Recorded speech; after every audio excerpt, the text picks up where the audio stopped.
Jesus, Flores de Campos, enfermeiro, advogado, filho de Ipiaú, um artista protagonizado pela vida. E hoje eu estou aqui para falar sobre uma grande figura do cenário artístico e cultural de Ipiaú. Essa pessoa, além de ser um ser mágico, ele tinha nuances que às vezes eu não entendia, não compreendia. Mas hoje, para mim, essa ideologia me parece muito tônica e lógica. Estou aqui para falar sobre Jorge Costa, Jorge Calheira, ou George, como vocês queiram, porque era assim que ele se autodefinia em seus momentos de equilíbrio, de alto astral, no momento que ele estava down. Eu me lembro que conheci o Jorge, ou Jorginho, como nós conhecemos, em 1981, quando eu, um garoto indo para os 20 anos, a maior idade era 21 à época, claro, eu saí da Rua do Corte, hoje Avenida Getúlio Vargas, e fui em busca de algum tipo de diversão no centro, e o melhor centro era a Praça Rui Barbosa. Era um momento inusitado na minha vida, porque vivíamos um momento de extrema revolução cultural, por estarmos vivendo um momento extremamente adverso dentro do Estado democrático de direito, digamos assim, pois vivíamos, então, em pleno domínio da ditadura militar. Naquele momento, ao passar pela Rua do Cacau, eu ouvi um barulho na Praça Rui Barbosa e me dirigi até lá. Ao chegar nos Correios, que fica ali, no semáforo do posto Rocha, com o fundo da igreja, eu escutei uma música e um timbre de voz que eu não sabia interpretar. Quem está cantando é um homem ou uma mulher? E ao chegar naquela praça, eu tive o meu primeiro contato com a música popular brasileira de qualidade, podemos dizer assim. Embora tenha sido lançada por Belchior em 1976, naquela gincana de 1981, na Praça Rui Barbosa, eu me deparei com um jovem de corpo esguio, tamanho muito menor que o meu, mas ambos magricelas, esbeltos. E pela primeira vez eu tive contato com a música da Elis, conduzida pela voz de Jorginho. Aquele momento foi mágico para mim, menino da periferia, que se deslocava para o centro da cidade e tinha um contato mais amplo, abrangente, preciso, direto, conciso com a música, com a arte, porque Jorge não era só música, só teatro. Jorge era um artista completo, à frente do seu tempo. E a partir dali, quando eu ouvi o estrofe, apesar de tudo que fizemos, ainda somos os mesmos e vivemos como os nossos pais, aquilo ecoou nos meus ouvidos e reincendeu ecoando no meu cérebro como um grito de liberdade. Você pode ser o que quiser, mas respeite os teus ancestrais. Essa foi a primeira lição que eu tive no timbre agudo, magnífico da voz de Jorginho. Hoje, na qualidade de conselheiro de cultura, estando atualmente na condição de presidente da Casa de Cultura de Piauí, eu venho dividir com vocês todas essas emoções que eu vivi. E por estar num período de transição, mudando da Rua Borges de Barros, que era uma rua, vamos dizer assim, de classe média, ao lado de pessoas não menos ilustres como Dilson Araújo, Pompeia, Vital Teixeira e tantos outros, eu me deparei com Jorge, que me levou até sua casa e eu conheci a sua mãe, Nalvinha, Junier, Sandro, Dil e Charles. Jorge e Charles são pessoas que me trazem saudades. Dil, Sandro e Dionei, que eu vim conhecer muito tempo depois, que à época era mulher de Lui Muritiba. Ali eu tive uma coisa preciosa chamada acolhimento. Ninguém perguntava de onde eu vinha, de onde eu morava. Elas me faziam estar. Ali eu conheci inúmeros artistas. E ali eu vivi momentos grandiosos, esplendorosos.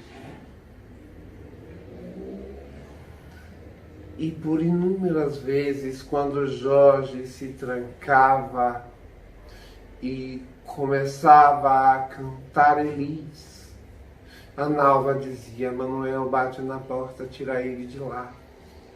Eu não gosto de ver ele cantando Elis, porque ele se deprime. E eu não gosto disso. Humilde e obediente, eu batia na porta e entrava, e era acolhido pelo sorriso farto, largo e extremamente humano de Jorginho.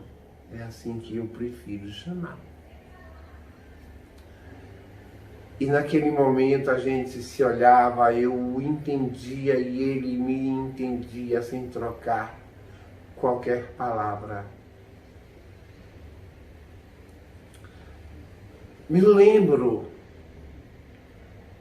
de naquele momento ele rompeu um silêncio profundo, agudo, que calava em mim, que não tinha palavras, mas ele tinha e eu me expressava através dele quando ele cantava a flor do medo.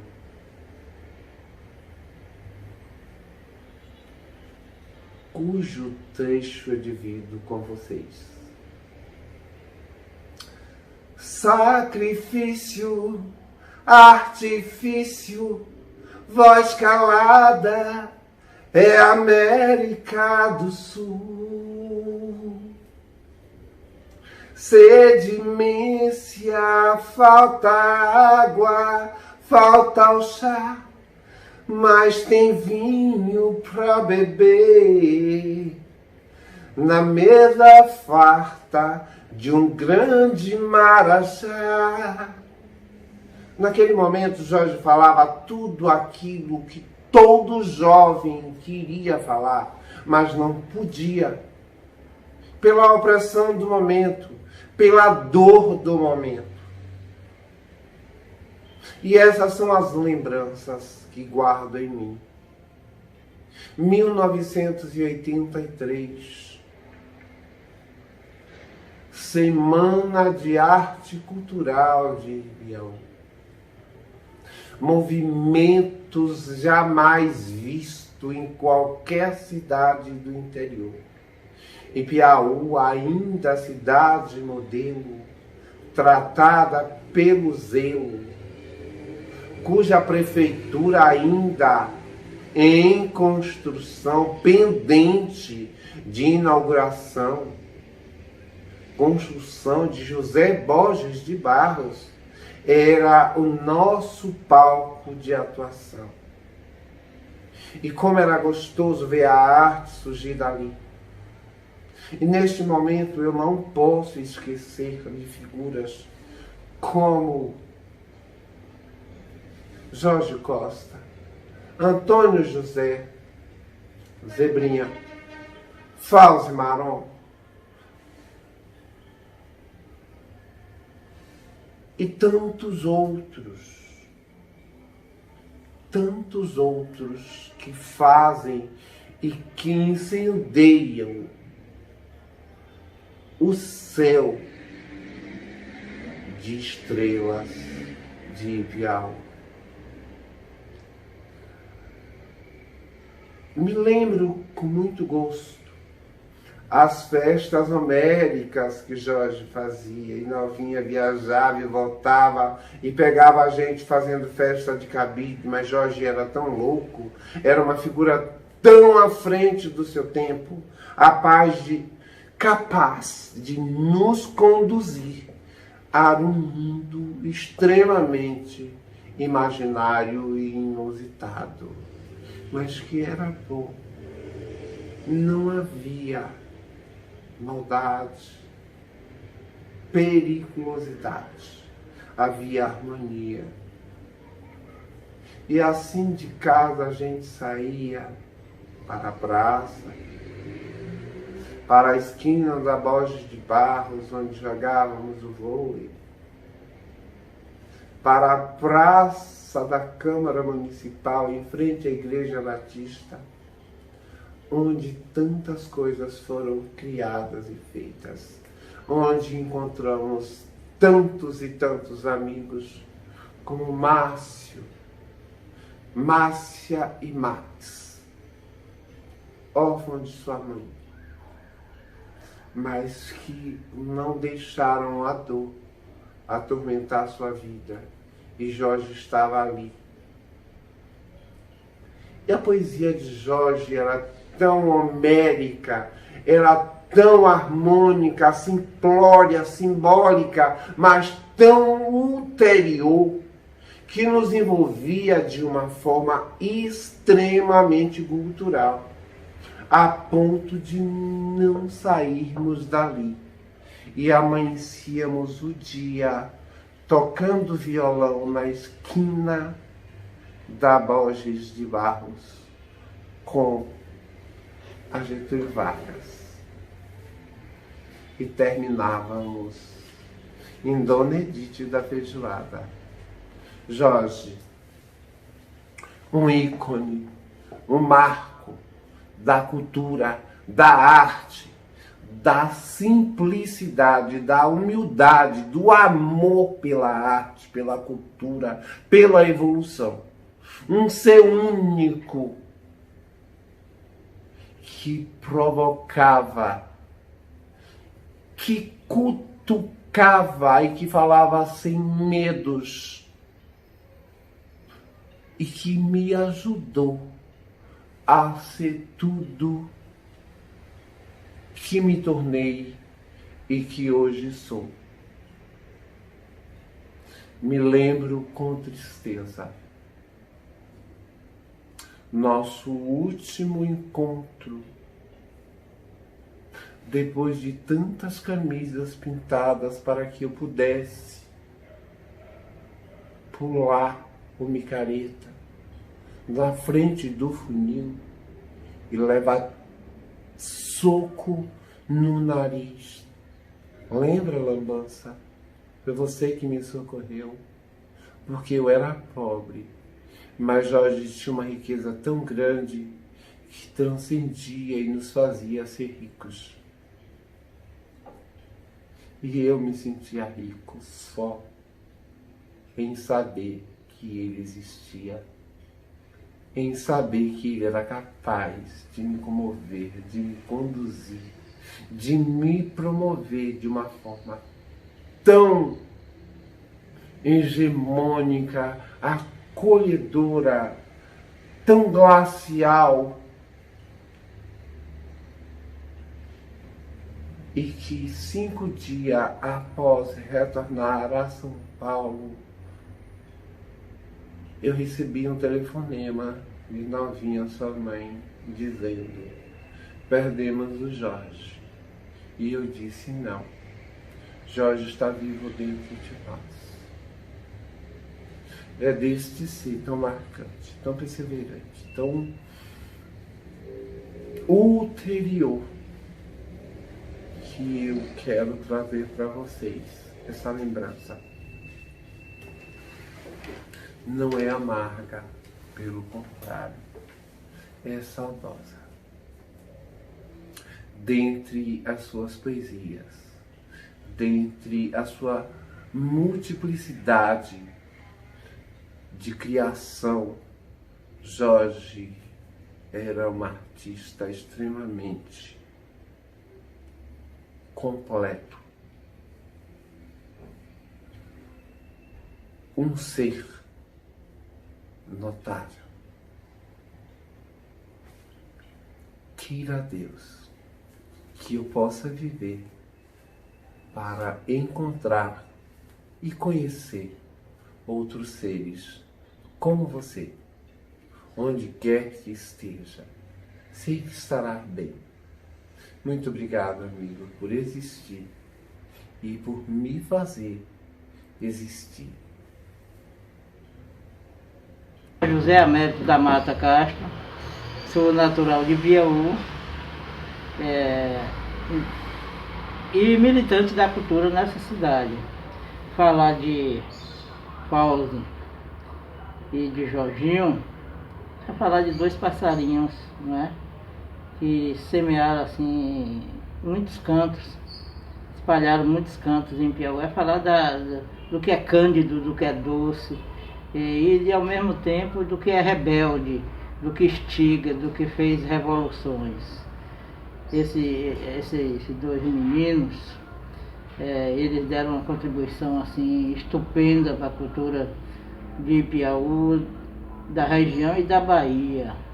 E estavam assim já tendo projeções nacionais e até internacionais. Infelizmente foram arrebatados precocemente e deixaram aqui um legado muito bonito, muito legal, que hoje vai estar se constituindo assim uma grande fonte de pesquisas para tanta gente, e está assim, sendo assim um marco de um tempo assim de efervescência cultural em Piauí, que agora, através desse resgate que está acontecendo, essa efervescência começa a voltar de novo, que não tem pandemia que detenha essa força que está brotando da cultura piauense. Quanto Jorginho, participaram do movimento cultural Repartição, O movimento cultural Repartição eclodiu aí nos anos 70, 80 e deixou todo um legado aqui para a cultura de Piauí. Eles participaram e depois viraram multiplicadores desse trabalho. Se tornaram assim multiplicadores e foram, através dele, outros vieram surgindo e deixou assim um acervo assim muito belo, muito bonito, que eu acho que foi muito importante agora se estar trabalhando esse memorial para que as futuras gerações venham ter conhecimento dessas duas figuras tão maravilhosas. E Piauí deve, e Piauí, o edital Fauzi Marum, o nome do edital foi uma sugestão minha, graças a Deus, e nós estamos aí também trabalhando para que o Centro Cultural, que a Prefeitura vem já sinalizando fazer, junto com recursos federais ou estaduais, que receba o nome de Fauzi Marum ou de Jorginho Costa. Todos os dois são merecedores de todas as honras aqui culturais da nossa cidade, e até nome de rua. É com muito orgulho, com muito prazer e muita honra que me dirijo até vocês para contar um pouco da minha experiência com essa figura notável chamada Fauzi Marum. Salvo o melhor juízo, era o ano de 1975, quando eu tive meu primeiro contato com Fauzi, através do seu primo Betão, filho de seu Eufrásio, residente no bairro da Conceição. E ali nascia uma amizade que se durou e perdurou por muitos anos. Fauzi, com o seu porte físico mediano, e por que não dizer baixinho, gordinho e arredondado, e eu o chamava de Bolinha e a gente brigava por isso.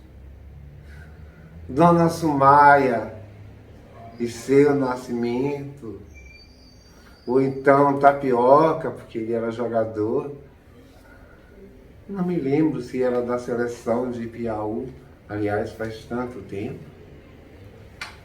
Mas me lembro que a minha recepção na casa de Fauzi foi muito gostosa.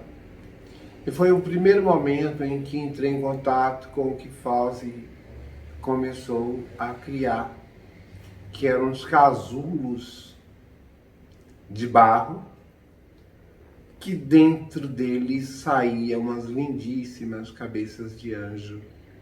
E eu, encantado com aquilo tudo, eu me perguntava o que é isso e por que isso.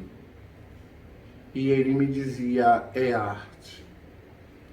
Havia entre nós uma dicotomia. Ele fazia parte da classe média alta e era branco. Morava entre a Contorno e construindo uma mansão no bairro da Conceição. Eu morando numa casa de tarpa na Rua do Corte, hoje Avenida Getúlio Vargas, saída para Ibirataia. Mas ali surgia o nosso primeiro contato. Me lembro de Fauzi, gordinho, que eu chamava de Bolinha, na sua Monarque vermelha,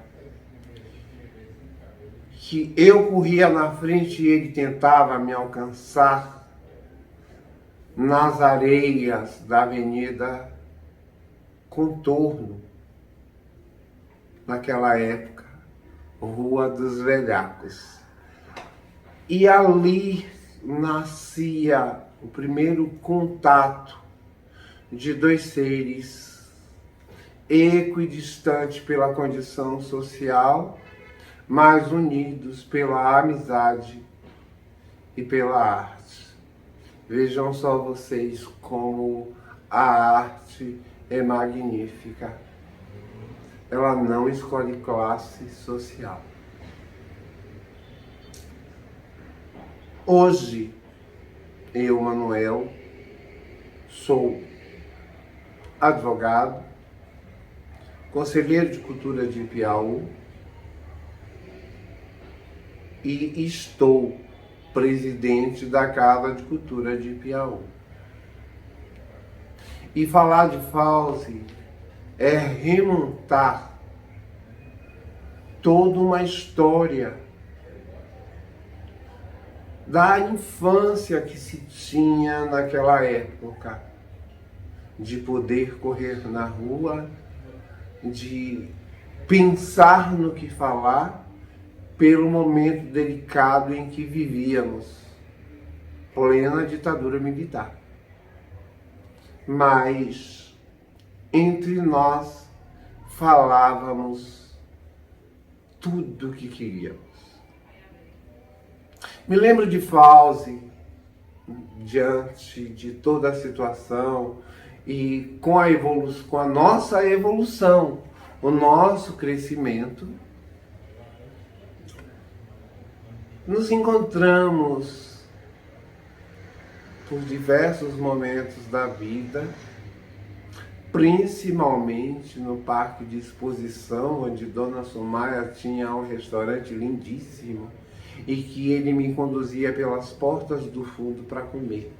E ali eu observava que diante de um grande artista, eu estava ao lado de um grande ser humano, de um coração extremamente grandioso. A nossa convivência não foi muito ampla, porque na medida em que a gente cresce, cada um tomou seu rumo na vida. Eu penetrei no mundo da saúde, me tornei o primeiro enfermeiro de Piauí e saí de Piauí para o mundo. E Fauzi continuou o percurso dele. Ainda na nossa história, me lembro de 1983, no cinquentenário de Piauí, onde, além de diversas e inúmeras peças culturais baseadas na obra do nosso artista e escritor local, Dr. Euclides Neto, eu estreiei em Comecinho de Poço Fundo, de Rapatição a Ipiaú, dentre outras. Não cabe aqui quanta coisa fizemos pela arte e pela cultura de Piauí. Mas me lembro da Praça Rui Barbosa, do Cine Éden, das árvores cheias de pessoas, da Semana Cultural, onde, dentre tantos artistas locais, o Fauzi se destacava como ícone, como alguém à frente do seu tempo. Tive que sair de lá para buscar conhecimento e encontrar meu lugar no sol e ser quem hoje sou. Mas Fauzi, naturalmente, nunca deixou de ser ele. Um artista extremamente humano, verdadeiro e, por que não dizer, cultural.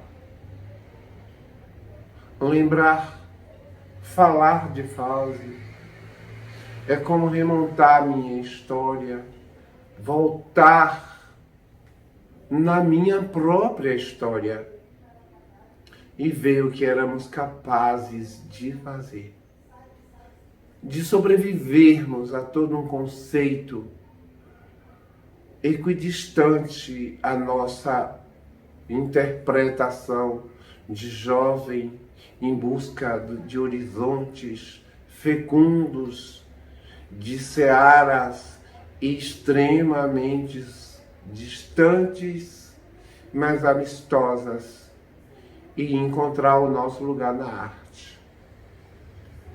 Fauzi é um ícone.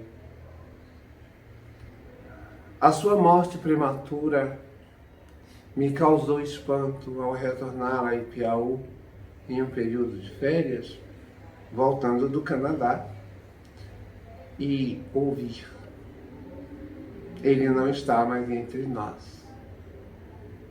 Mas na minha memória, ele deixou seu legado. O legado de menino pequeno, gordinho, traverso, sapeca, mas com uma imaginação extremamente fértil, capaz de plantar e de fazer brotar no mais árduo chão. Ao sentar com a comissão que definiu o nome que se daria a esse prêmio diante da pandemia, em consequência da morte e da lei Aldir Blanc, paramos para nos questionar: a quem daríamos o título? E eu lhes confesso, a mim não restou nenhuma dúvida. Fauzi Maron.